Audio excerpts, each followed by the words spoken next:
இப்போ நம்ம கொத்தமல்லி துவையல் எப்படி செய்கிறதுன்னு பார்க்க போகிறோம். இதற்காக நீங்கள் கொத்தமல்லி ஒரு கட்டு வாங்கி அதை கழுவி சுத்தப்படுத்தி அதை சின்ன சின்ன பீஸாக கட் பண்ணி வச்சுக்கோங்க.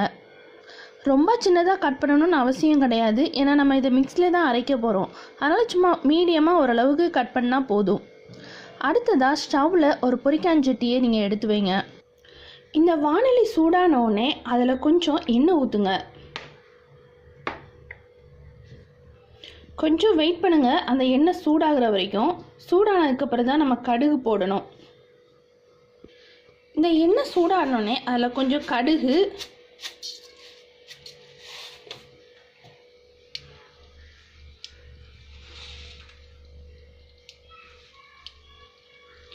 கொஞ்சம் உளுந்தம்பருப்பு,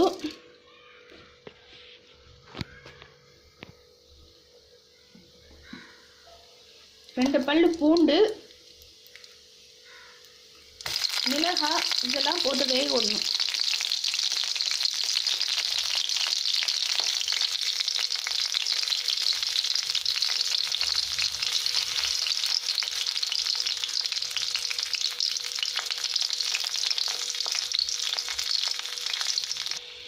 இதில் கொஞ்சோண்டு புளியும் சேர்த்துக்கிறேன்.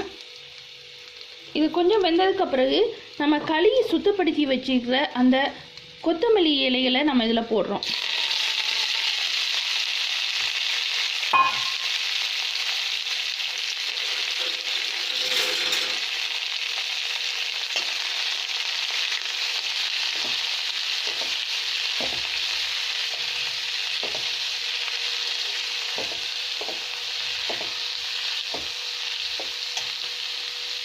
இதை நம்ம கொஞ்சம் வதக்கணும். வதக்கினதுக்கு பிறகு இதை நம்ம ஆற வைக்கணும். ஆற வச்சு நம்ம மிக்சியில் அரைச்சிட வேண்டியதுதான்.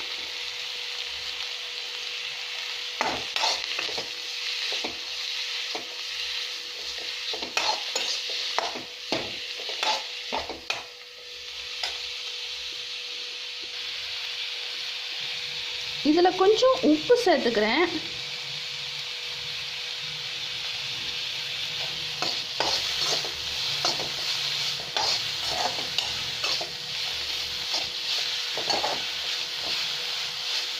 ஓகே, இப்போ இது நல்லா வதங்கிச்சு. இப்போ இதை நம்ம கொஞ்ச நேரம் ஆற வச்சுட்டு மிக்சியில் அரைச்சி எடுத்துடலாம். சுவையான கொத்தமல்லி சட்னி ரெடி ஆயிரும். இந்த கொத்தமல்லி இப்போ ஆறிடுச்சு. நான் இதை அப்படியே மிக்சிக்கு மாற்றுறேன். இப்போ இதை நல்லா மிக்சியில் அரைச்சி எடுத்தாச்சு. இதை அப்படியே நான் ஒரு கப்புக்கு மாற்றுறேன்.